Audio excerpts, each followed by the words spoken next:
E te puere a moko puna I tō huri huri I tō aunui tangata Nei rā e kakano Whakatoinga Whakatoinga Whakatongia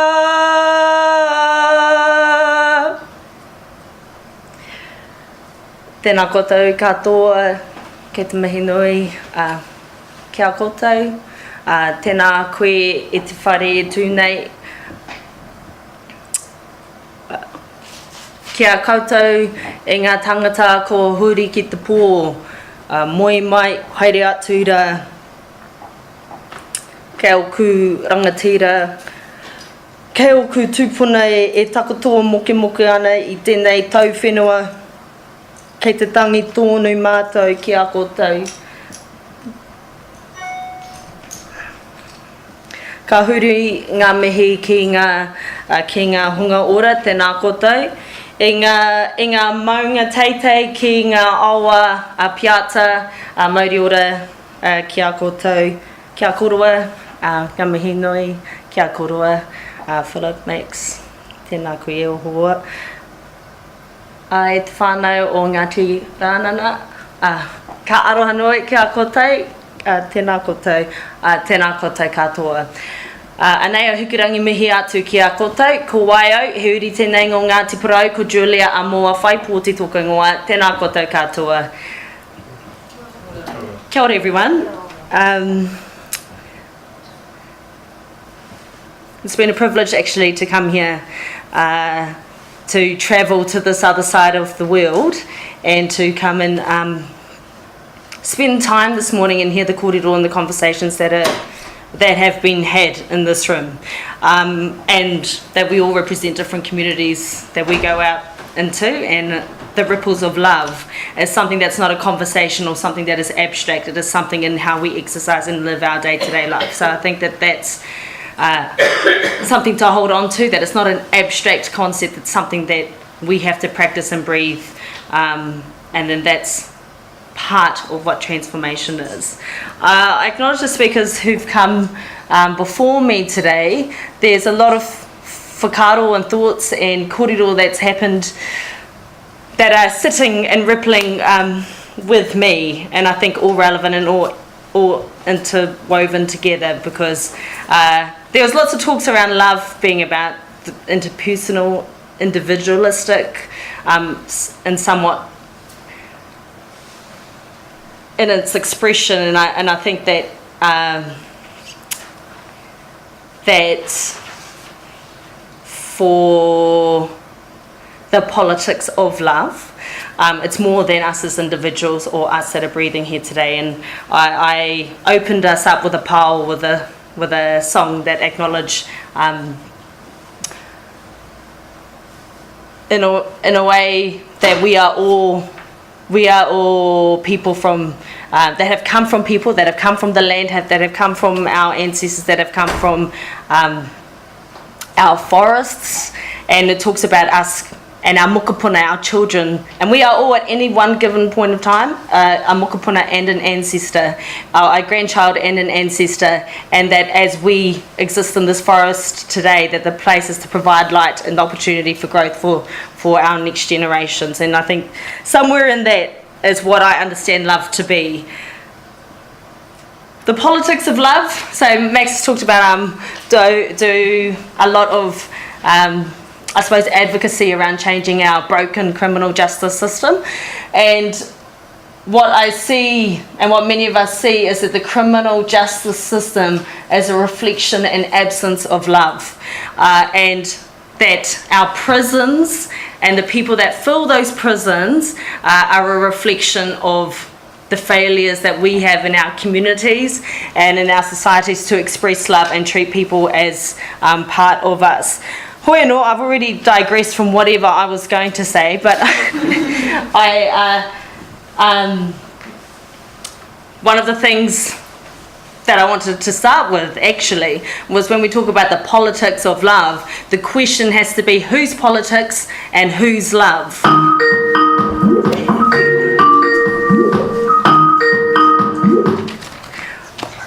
That's why aunties get they can interrupt whenever they like.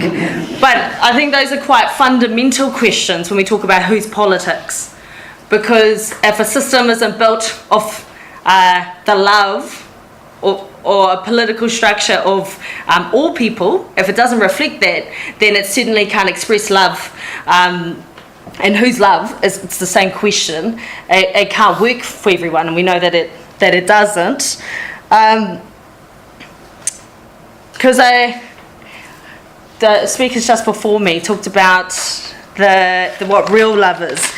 Real love is to disrupt power structures, and if we don't acknowledge the power structures that inherently exist within our political systems, I'd say it's similar in New Zealand to here, because we were colonised by here, and the political structure was imposed on us over in New Zealand. It is not lost on me, standing in this room having this kōrero. It is not lost on me being in this land when I know around on this whenua in the museums that have been prisons for some of our ancestors that are trapped in there, and I acknowledge them and want to call them home. It's not lost on me that I've travelled halfway across the world for the first time. It's beautiful. It is actually quite beautiful, and there's lots of things here, but it's not lost on me that I went to some courts in London. I don't know which ones, don't ask me wherever I've been, but it looked like I was in New Zealand.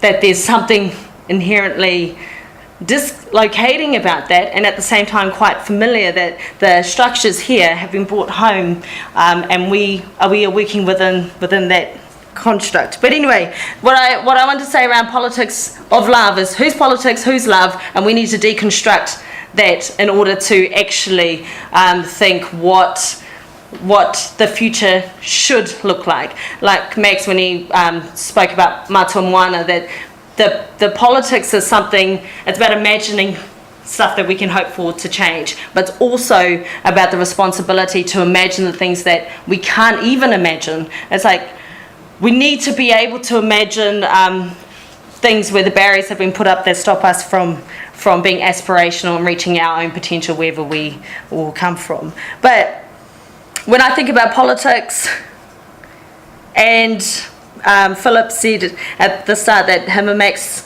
that central to the politics of love is decolonisation, and that is actually to deconstruct the systems of which power stands on. And it's hard to think about adding love. We can add love to a process, but love will never be enough, but it can make things taste better or look better. I think about a cookie.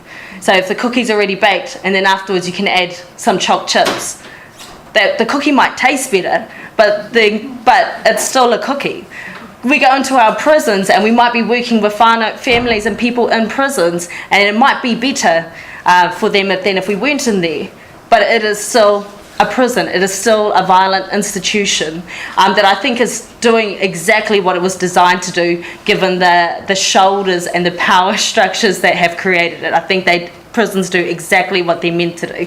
And coming from Aotearoa, New Zealand, we have a population of almost 5 million people, and we have one of the highest incarceration rates in the world. We have one of the highest imprisonment rates in the world for a country where we have such a rich resource, small population, and one of the youngest colonised countries as well. But the prisons are working as they have in every single colonised country. It imprisons Indigenous people, and it hurts Indigenous people the most. And it's a reflection of where we're failing in our communities to exercise love for everyone, but it's also a reflection of what prisons were built to do,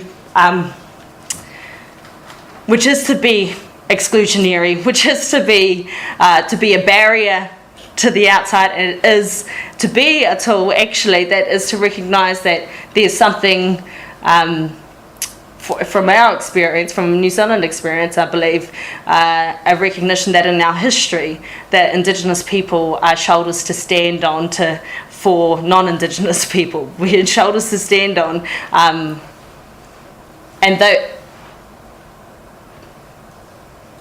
our prisons reflect the way that power structures work and all of that. Anyway, one of the things I had actually wanted to go into a kōrero about more politics of love stuff, but I think my ancestors had an idea of why I'm meant to be here. So on my first day on Thursday, I arrived on Thursday morning in London. And I just want to say how you showed that clip as well about Heathrow Airport being a great way to see love. And I just want to say Max probably doesn't love me because he showed up about 40 minutes late. So couldn't get past that one. Needed to let that be stated. But anyway, it's fine. Forgive you, love you. That arrived in the morning, had a cool time, had a great time hanging out with Max, seeing a new place. It's actually always a privilege to get to be in a new place. I know I'm like the solo, well, I was a solo Māori, glad to see some more mates here, but rolling into a country in a space where you're always wondering what is the history here. And I have to say I did come with trepidation because I fondly call over this place, which was a sort of abstract place over far away from New Zealand, I refer to this as, or have, as coloniser land, and so I was a bit scared to come here and go, what does that actually look like? But fast forward, haven't even slept over yet, haven't even had one night here. Caught up with some friends, had great dinner, walking down a street in London, walking past Burger King.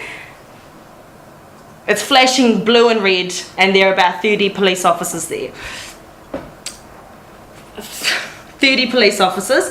We're walking past, so there's like bundles of police officers around people, around individuals, and then there's equal numbers, so about 10 to 15 police just on the pathway, and people just walking and weaving in between. Me, Nosy Parkin, also being like, police, what are they doing? Walking through, see three children. One could not have been older than 7, and the other 2 could not have been older than 13. 3 black children, all separated, each one, real numbers, because I counted them, surrounded by 5 police each. And I could not walk away. So I stopped, and I had 2 of my mates, and I stopped. And I I didn't know the law of the land, I do now, I wasn't too sure. I'm manuhiri here, I'm a guest in this country, so I'm not familiar with what the legal rights are here or anything like that, but that wasn't actually relevant in that moment, to be honest. So I stopped and I just waited, and I wanted to make sure those children were okay, because I had no adults with them except these police officers. One of them, so I was about 3 minutes and I hadn't said anything, which is a long time in my talking life. So I was about you far apart, and a sea of police officers around one of the older boys, and we had eye contact, and I looked at him and I said, "Are you okay?" And he just nodded, and I asked him, I told him, I said, "You have rights, you don't need to say anything." You would have swore I said something like, "Here's a gun," and please hold it to the police officers. 4 white male police officers then circled me. I'm fine, by the way. I can articulate myself, I can advocate for myself, and if I was arrested, which could have been possible in the with the powers that they had, I could have just been, can be arrested for whatever reasons. That was a possibility, but I would have had access to the resources and my own self to deal with that. It would have just been annoying for family back home, because it's a lot of admin, and I know that would have been annoying, but I would have been fine. But they circled me and were quite aggressive. It's not about this is not a unique situation, and I think that's actually the problem, is that it's not a unique situation. It's about what we accept as normal, what we accept as normal. But they circled me and said, "You have no idea what they've done, you have no idea what we've been through," and I said, "That's not actually relevant right now. It's not for me. I'm not asking them what they've done, I'm asking them, are they okay? They are children, and they don't have their family, or they don't have any support here right now, so I'm asking them if they're okay." Anyway, this was the policemen that I was talking with were very upset by myself, by my presence there, but I remained calm. They did not remain calm, but that's also their privilege and the power relationship that was at play. But I knew that if I'm not there, those young people didn't have anyone there, and they won't. This won't be their first or their last encounter. But it makes me think, when I was coming to this hui, what politics created the police? The police are created to keep, apparently, us safe. Now, back home, if you talk to And I do. I am on this Justice Advisory Group, and it is actually in my mahi. Not that the group defines my engagement and love for the why we need to change things, but travelling around and talking to young people. And I also work at the Office of Children's Commission, which monitors what I call kid prisons and whakapapa stealers, which is with the state taking children from families. But when you ask young people, it depends which young people you're talking to as to what the police represent. So a power structure that is the police, that was formed by people who make political decisions, who come from buildings that look like this, make laws based on who and based on for who and based on whose love. I was thinking about, well, part of it is police, you should just be nicer to this young person, or just be nicer in doing that, but it's still a police force. You can have nice individuals within that construct, but it is still an inherently what I would call a violent construct. And that the way that the police interacted in this example with those young people was legalized violence. And because in that moment I was very calm in that time, because I had to be, and I asked them questions like, have you charged them? Are you questioning them? Have you asked them for them to access support? And then the police were just upset that I was interfering. They didn't even know I was from another country.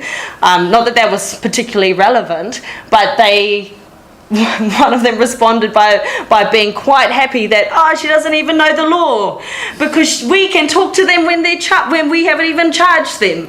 And so that display of power with me, because if you're a citizen here, you should be able to talk to the police and ask questions, but instead attempted to ridicule, because I wouldn't take that on board for myself, but to say, you don't actually know that we can talk to them without charging them. Those 3 children, I forgot to say, were handcuffed. They were handcuffed, and my friend filmed the whole situation, and it was just really sad to see. And one of those boys who I don't believe was older than 7, you wonder where was the love shown to him, and what he will think growing up in his relationship with the police moving forward. Now, I don't know what they've done, and actually in terms of a loving process or relationship, then when you have a state body with the power such as the police, that if you have young people there or any person there in that moment, whether they've murdered someone or whether they've done something horrific or whether they've done something which apparently, I think the issue at the end of the night was that one of them was trying to steal a bike. 30 police officers, 5 on 1. That was the issue. But I'm not entirely sure of that. But for my own self, it was irrelevant what they had actually done, except making sure that they could feel okay as much as they possibly could. Also, there were older people of colour who stopped. No one else. It was black people who stopped, who didn't know these children, and who were asking the police what they were doing, and they were filming them saying, let them go, their children. They were upset. Everyone else was happily weaving through. Well, not happily, but this is not our problem, because this is a part of community that doesn't reflect me, and those are naughty people, or whatever. For whatever reasons, it's uncomfortable. It was the reality of that situation, but I think that's an example. That is an example of a system, a politics, constructs, power structures that aren't built of love for everyone. And I think that's sort of where actually wasn't where I wanted to go, but I wanted to show that highlights, if we don't question, if we don't want to decolonize and deconstruct the systems as they currently are, that what will be meaningful when we move forward for our future generations.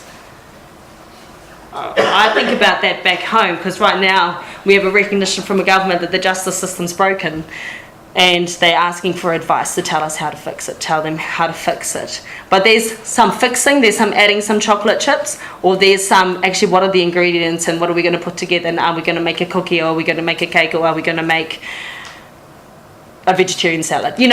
like, that's the kinds of questions that I think we need to be thinking about if we want to be transformative. And at the same time, recognizing that that's really hard to imagine how we deconstruct the systems and how they were built. And in our histories, for New Zealand, I think we have quite a short history. The violence in that history that have been experienced by Indigenous people in that time, we often held up as world leading in how New Zealand treats Indigenous people, but actually, which is the issue, which is actually at the crux of colonisation, is that we are winning. We are winning in the number of young people dying of suicide. We are winning in the imprisonment of our people. We are winning all of these things. So that's the impact of what colonisation has looked like for our experiences as an Indigenous people. And no matter what things, or how we are formally recognised, or that how we have our deal, that our shared experiences around the world for Indigenous people is that we exist within power structures and systems that weren't built by us, imposed on us, and of which we experience intergenerational harm. So these are the things that I think all of us, whatever part of social justice or movements that we're working in, to look around us and go, what is something here that needs to be undone? That's a big question, but we need to do that all day, every day. Otherwise, we just continue to accept the normalisation of the imprisonment of Indigenous people, or people of, and separately but related power structure issue, and people of colour, people who are not white, that this is how buildings like this are built. Education institutions, we talk about it being exclusive back home, which will be similar over here. The people that education fails are the people that are also sitting in our prison, and I don't think that's by mistake but by design, and we're achieving exactly what it was set out to do, even when we pretend we're not, and even when we become progressive about what we want to affect change. But real change and real transformation does actually sit in the decolonisation, deconstruction of our systems. Finally, just around the word love. So in Māori, the word for love is aroha, and well, that's how it's talked about. But it doesn't simply mean love. So aro means to face or direct or to focus, and ha is your breath. So when we talk about love, lots of people can add love. We can be raining love, however that means for everyone and wherever we exist. But love without intention is lazy. When we advocate for change, it has to be a focused intention, a focus on what does dismantling a system look like, a focus on what does deconstruction look like. It's a focused energy. So when we talk about a politics of love, when you are being political, and for me the personal is the political, for me also I understand the political systems just by way of related background. My last name is Whaipooti. Whai means to chase and Pōti means votes. It means chasing votes, and it was created by my family a few generations back when Tā Aparangata, who was a Māori politician from the East Coast who ran into Parliament, who has a whakatauki or saying as well about we must learn the tools of the Pākehā, which is non-Māori. We must learn the tools of the Pākehā, like law and how laws are made, in order to use them for the betterment of our people. Now, what he meant by that was actually, in some ways, in our families, we supported this and saw this as a way to change. All right, well, let's go into Parliament. All right, well, through this way, we can create laws that are good for our people. But again, there's a chocolate chip cookie situation going on here, and that's partially why I did law, or I practice it in the way that I do. Where a young person who I was talking to, who was in a youth prison, said, "Oh, so you break the law so you can fix it?" And I was like, "Yes, I'm going to take that definition of that stuff." And I think that that's what our whānau had in mind with Tā Aparangata. There was some kind of mishmashed kōrero directed by some of the kōrero that has happened today in my experiences that have happened in my short time in what is actually a very beautiful country, and they can't be lost. That's not lost on me, but also that the struggles and everything that we are advocating for here, what everyone is talking about when we talk about love, whether that's for our land, our people, our future generations, our animals, the world that we live in. What does compassion look like? What does love look like? And we have to stop and pause when we talk about we, because the starting we on the starting structures is actually only some of us. That happens to others who are most harmed and affected by these power structures. And I think I want to end on a quote that a young person told me, a young Māori person told me, said when they were talking in our parliament trying to advocate for change for the called kaupapa, and then they said, well, as a young Māori person who often feels that Māori are seen as a problem identification, we experience as a problem or something to be saved or helped. And then they said, we are not a problem to be solved, we are potential to be realised. And until we have systems this is my words now, until we have systems that enable people and families and communities to flourish and reach their own potential, whatever that may look like. And that's not getting a university degree, that's not going, becoming a lawyer, it's whatever that may look like. Then we don't have love in politics in a way that is working in a way that is transformative. Nō reira, kei te mihi nui ki a koutou, tēnā koutou katoa. Thank you.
te mihinui ki a koutou ki Ngāti Ranana, a mihinui ki a koutou mō tō mō waiata e tahua. Yeah, this speaks to Julia's esteem that Ngāti Ranana we're keen to come and support Julia. We've got time just for a couple of quick questions for Julia.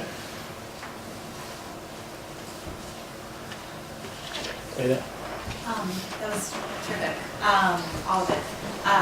Could you say a little bit, I mean, thinking about like, you were talking about deconstructing, right, the current system, and thinking about like what a future, like where everyone's loved, right? Yeah. I mean, do you have a sense? I mean, just like what I'm asking you, just like imagine. I mean, like prison abolition. You know, I mean, like what is it?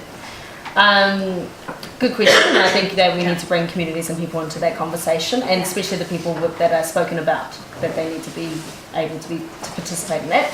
But when I think about prisons being a reflection of all, structural violence and what that looks like, I think an interesting thing for me coming here and seeing New Zealand courts in here, even for our Pākehā, our non-Māori at home, we're not.